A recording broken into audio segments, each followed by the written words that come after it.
I finally got my timing tensioners yesterday for this Gen 3 short block, Gen 2 head build for the S550 I have down there in the shop.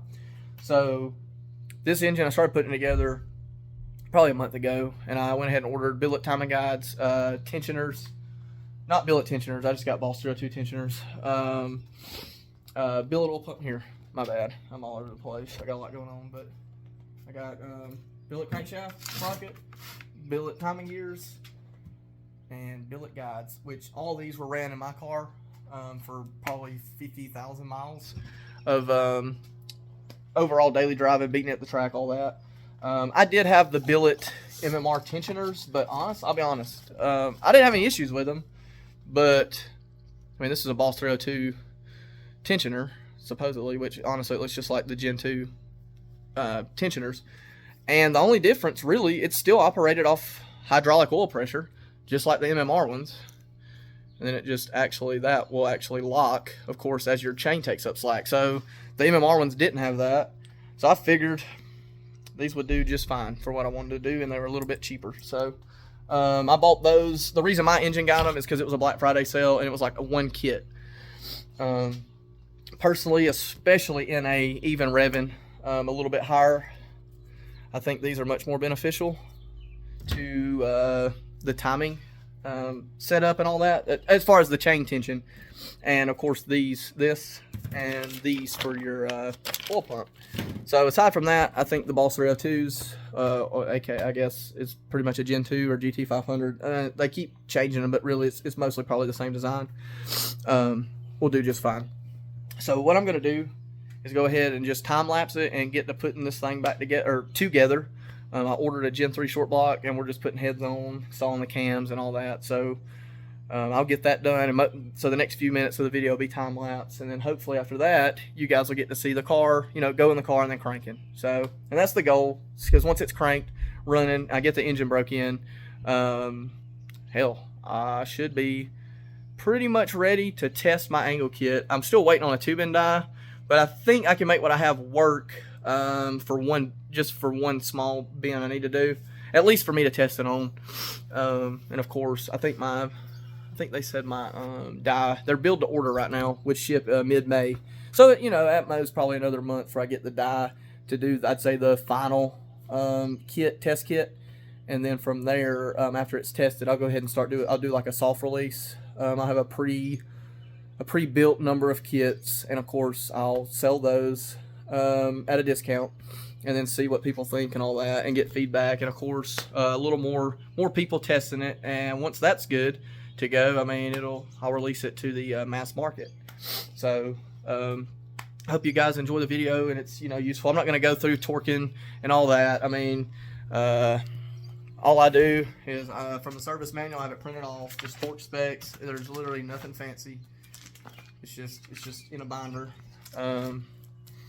So aside from that, I'll get this thing put together, and I'm going to go ahead and time lapse you guys.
So I figured I'd take a second because I'm about to clean these up and just go ahead and video this. So inside your cams, you have filters that go to like the VVT solenoids. Any LS guys that are familiar with LS engines, it's kind of similar to what's under the oil sending unit. And you know, a lot of half-ass motherfuckers like to pull these out and leave them out so it doesn't clog the sending unit. Well, that in a LS is responsible for filtering contaminants, if I'm not mistaken, that go through the DoD system. And it's kind of similar with these things in the KIit. These filter the oil coming through the cams into the VVT system. And what's crazy, not crazy, I mean, it's kind of, you know, expectable, but for a lot of people who don't do this a lot, you may not catch it. So they go inside the cam, and these cams have been to the machine shop, right? And you're probably not gonna be able to see it, but there's still tons of this little debris in there.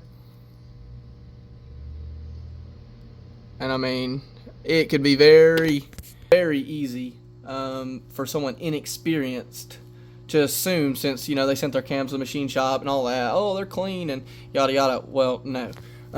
So what I would recommend is always cleaning your parts after the machine shop. But aside from that, is like they're not that expensive. I just went ahead and ordered some replacement ones.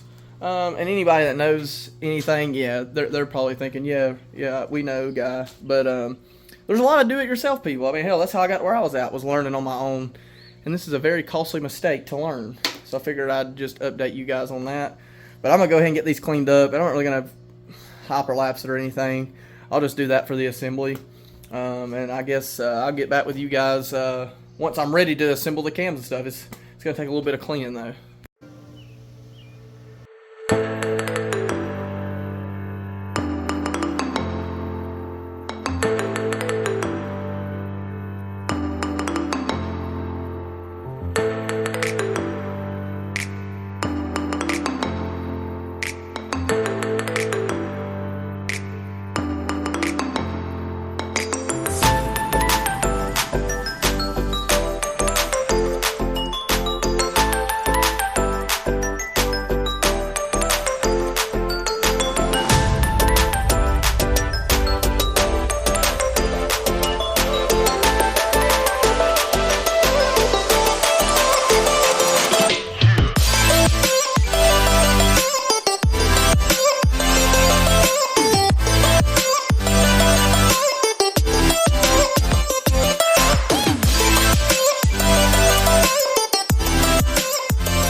Just got back from Napa this morning. I ended up ordering some new secondary tensioners.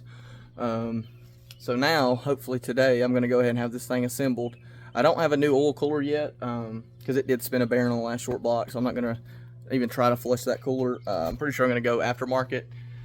I just hadn't really decided yet. So as of right now, and I'm bad about not looking at the camera, but that's fine. I'll get better. I got the cams installed. Secondary tensioners installed, and I guess what I'm about to get ready to do is flip it over and go ahead and install the oil pump gears and crank sprocket and then time it. And my goal today is just have this thing buttoned up. I got some stuff I'm going to do to the 4Runner too, so if I get this buttoned up, and I guess by the end of the week have the car running, that'd be good. So I don't guess I'm going to hyperlapse it at the moment. It's kind of monotonous doing this kind of stuff. And I mean, a hyperlapse doesn't really teach anything, and I mean, I'm not really gearing this towards teaching people how to build an engine. It's just more or less I'm trying to do somewhat of a series for this car that we do plan to kind of launch our full business with. So, and two, in the future, it'd be fun to look back on this kind of stuff. So, without any more, I'm going to go ahead and work on this.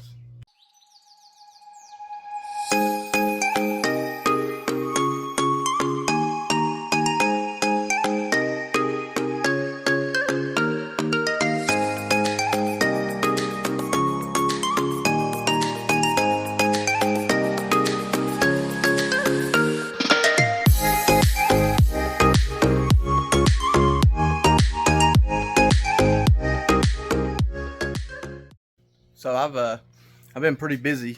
It's been about 5 days since I've got to work on the KIit anymore.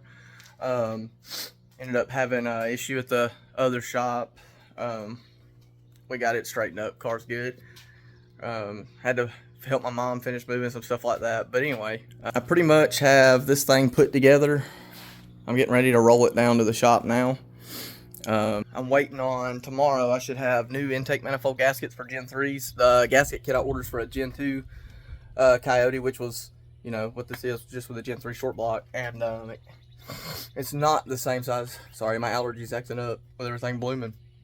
It's not the same size gaskets as a Gen 3. The Gen 3 looks kind of like, if I'm not mistaken, how the GT350 was. So I got new gaskets coming, and then a new oil cooler coming. I'm just going to leave the OEM one on it and stuff for now.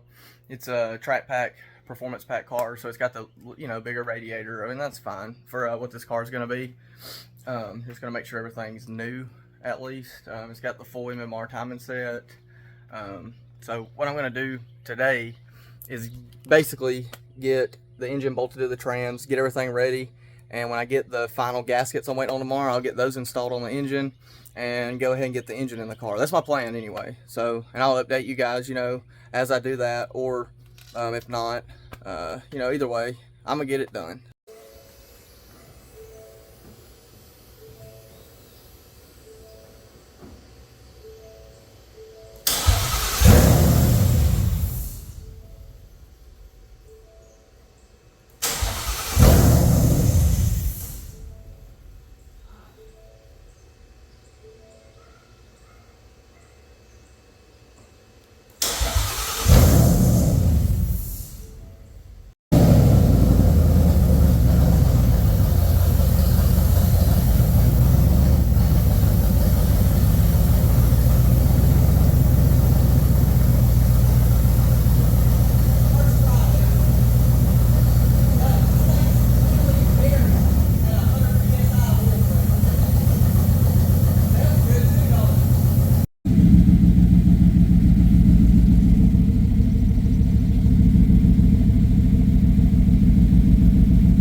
Brittany got it on video, but it cranked first try. Oh, it was till it got fuel up to the rail. It died a couple times, but once it got hooked up, but hell, just from of course, you know, I don't have the mass airflow, nothing like that.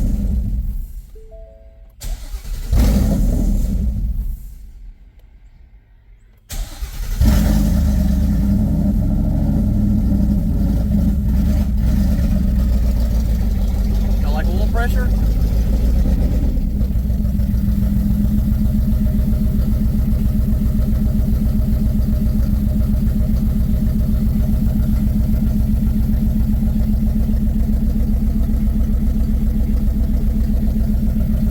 That's sick.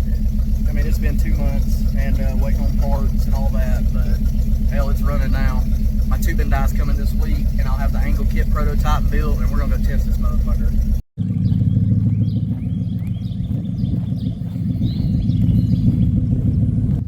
So finally got this thing out of the shop and really getting ready to take it for its first drive. I don't know what to expect aside from, because I bought it non-running locked up engine, so the guy claimed it was a good trans, all that, but we'll see when we get on the road. Really is all I can do. It's running good. I'm gonna cut off, it's just me here. Brittany and the kids are gone, so I'm not gonna video just yet because I'm gonna be watching data and data logging and stuff. So I just figured I'd clip in real quick, give you a heads up. Move under its own power out of the shop. And just gonna take it for a little test drive. Come back, check it out, and then worry about getting a tag. All that on it today, hopefully. And hell, I'm gonna daily drive this thing till we raffle it. That way, A, if any problems arise, I can address them, and B, I like S550, so I'll get with you guys later.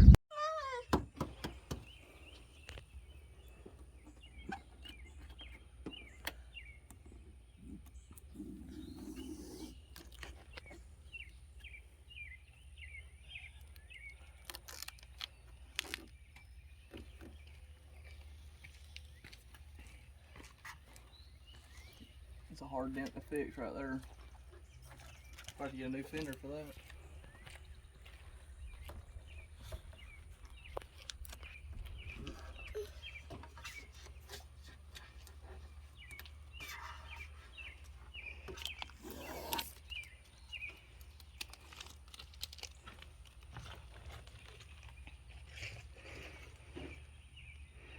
Look, Sissy. Oh. My help. Ray, what are you doing?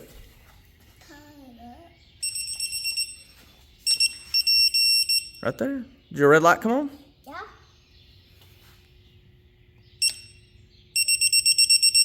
Right there, buddy. My red light came on 2 times. All right. Go till your red light stops you.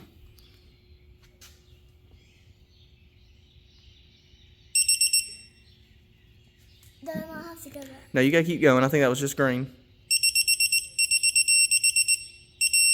That's it.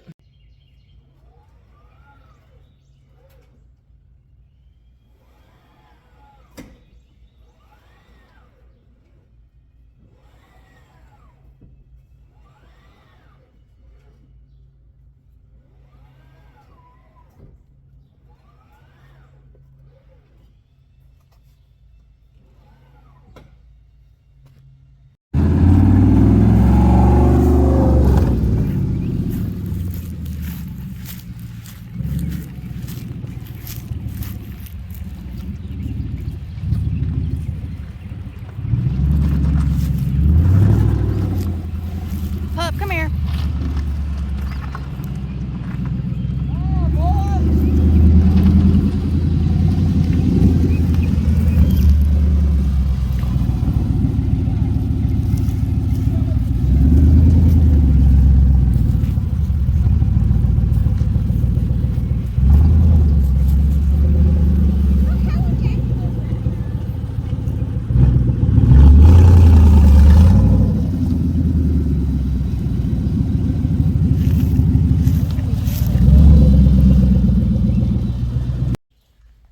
I just got home from the machine shop. I went ahead and dropped the EcoBoost head off. And when I got home, the new coilovers for that car. So these are just I just got a front set because I'm going to be doing just off-the-shelf, single adjustable 16K springs. Trying a different spring rate there. I was running 14Ks on my car with a sway bar, and it was I really liked it. Some of the things that I didn't like was with as much caster as I ran, which does improve steering feedback, as well as some other things. You end up having too much Ackerman. So I had a lot of scrub, car just, I don't know. I liked how much faster it was with less caster, but it was a lot harder to drive. So the dual arm kit, actually, in my opinion, from what I felt so far, and this weekend we'll get a good feel of it, fixes the issue with that.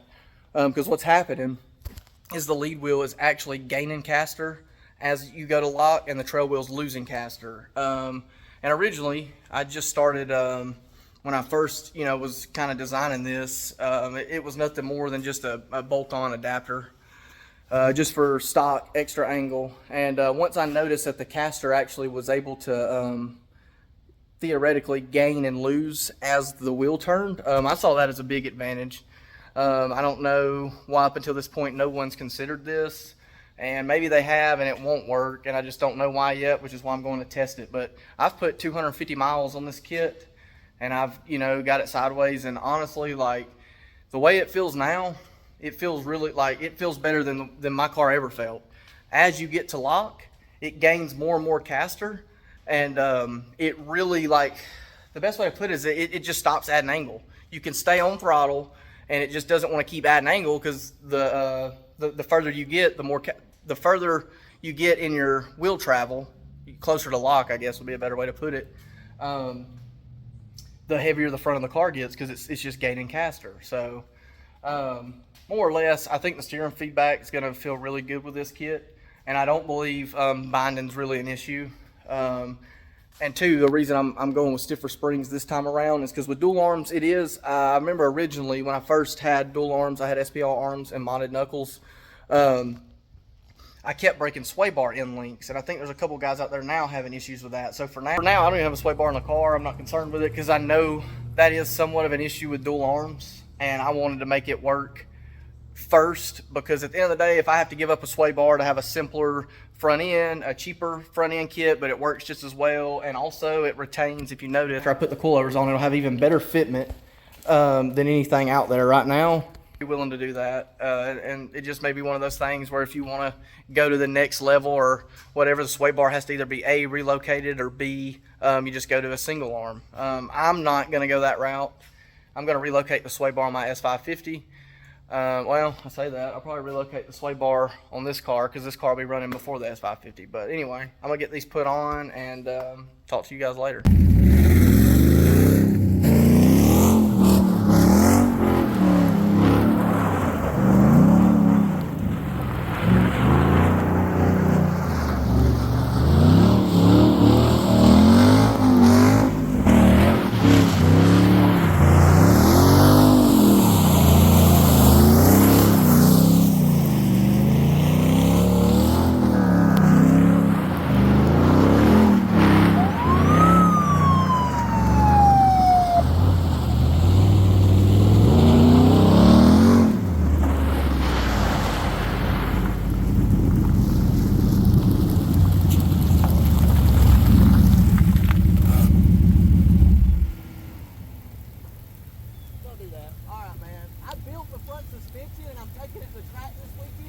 There's just too much traffic through here, okay? I understand, man. All right, have a good one. I appreciate it, dude. We're just right up the road from Midpond at the moment over here at a place online. You might know him as Treadwear Life. What's up, man? He built the scrap Tona, and we're picking up a couple wheels that from him, and I'll update you on that later. Yeah. Okay. And it is actually an old NASCAR truck that we took and made it street legal. Damn. And as you can see, I did the box flares to make it look like a, you know, old school IMSA style DTM racer. Yeah. And I've got it off right now, but that's the belly pan with the Diffuse, dude. you know, diffuser. Yeah. Dude. So but the cool thing is it's got, you know, working tailgate, you know, and all that works. And there's the fuel tank right there. That's where you put fuel in it. Oh my God. We drove this on the Power Tour 2 years ago, but this one doesn't have any doors, so it's a little bit, you know, you have to crawl in and out here. Right. Oh yeah. So it's got a T56 and an LS1. Oh yeah. I just had a. I did all these body mods myself. This was stock. I didn't buy, you know, just with stock sheet metal. Man. Oh yeah. So it's, you know, all you need, nothing you don't, kind of thing. That's the way to do it, though, man. Honestly. All tire, you know, you can see there's nothing. My. Those 20 by 12s are completely just tucked. See all the extractors and everything. This thing, man, it's going down the highway. It's solid. It's grounded. It's about, I don't know, 5 a.m. Sunday for cars already at Midpond. I ended up getting there yesterday. I had a flat trailer tire, so I brought it home with me. I'm about to go down here to the shop and see if I can get it plugged or something so we can take it back. Just have a way home later instead of having to worry about it later. So today will be like the first test day of the car, the new S550 that we built. It looks like it's going to be just a open drift day. There's supposed to be like some kind of comp and stuff, but that's fine. It's Father's Day, so it may not be the busiest day at the drift track, but that's fine. Because it is just a test day for us, so, you know, the less cars may be actually better. We'll update you guys a little bit later on. We got to Midpond about 30 minutes ago. We've already been teched and got set up over here. We got a pretty decent spot. Let's see, got kind of the end spot, nearest little stand you can stand in. Unfortunately, I don't really have a spot over here for the car, but looks like it's gonna rain a little bit. Which originally the forecast had rain in it, and then I believe it cleared up, and it looks like it's going to now again, which is fine. Because I'm running 285 Kendas on this thing. I haven't ran Kendas since they've been back out, and that was what I could get the fastest and cheapest. So I got 4 rear tires. That'll generally be enough. Rear tires is generally enough even on a hot day here. So with some rain, hell, I might even go home with some tires, which would be nice. So yeah, we're gonna get as much footage as we can. I hope the drone guy's here. Outside of that, I brought both my GoPros. My wife's gonna try to get some decent video. I mean, all I really got's my phone. We gotta do better on the camera and stuff, but at the moment, the most important thing that matters is getting these cars ready, making sure they're right, and getting the angle kit out there. So we're going to get ready to go to the driver's meet and do all that, then we'll be out on track.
So it's Tuesday, 2 days after Midpond. We had a successful test day with the S550 and the new angle kit. It's been a few weeks since we were last at Midpond. After we tested the S550, it did very well. I'm very impressed with more or less, especially for like the first outing. I had no mechanical failures. The car drove great. It had tons of rear grip. Since then, I've been able to a rear bumper and deck lid that match, paint match. It was an 18 plus, so I haven't decided. This is a real carbon GT350 spoiler here, so I may just order the carbon cover for that and leave the spoiler on the car. But I just washed it yesterday. Bird already shit on it. But yeah, more or less, it's complete. AC, heat, everything works great. Man, it's a good driving car, very fun, runs great. Kind of hate to get rid of it, but this is how it's sitting right now. Anyways, that I just figured kind of do like a little outro, update you guys on where that car's at now. The webinar is live. We're doing 270 spots at $125 a spot, where, you know, kind of go over, review the car, all that, and at the end we'll do like a random drawing on random.org where we'll pick a winner. So somebody, you know, short of the raffle taking, 4, 5, 6 months, if I had to, well, it's gonna be dark in here, short of that happening, somebody will win that car. Otherwise, if it doesn't feel, I may keep it. I love that thing. But yeah, this will be the end of this video, and I guess the next video I have for you guys will be on the blue S197 I've been working on, which is kind of at a standstill right now because I have a customer job here. So yeah, thanks for watching.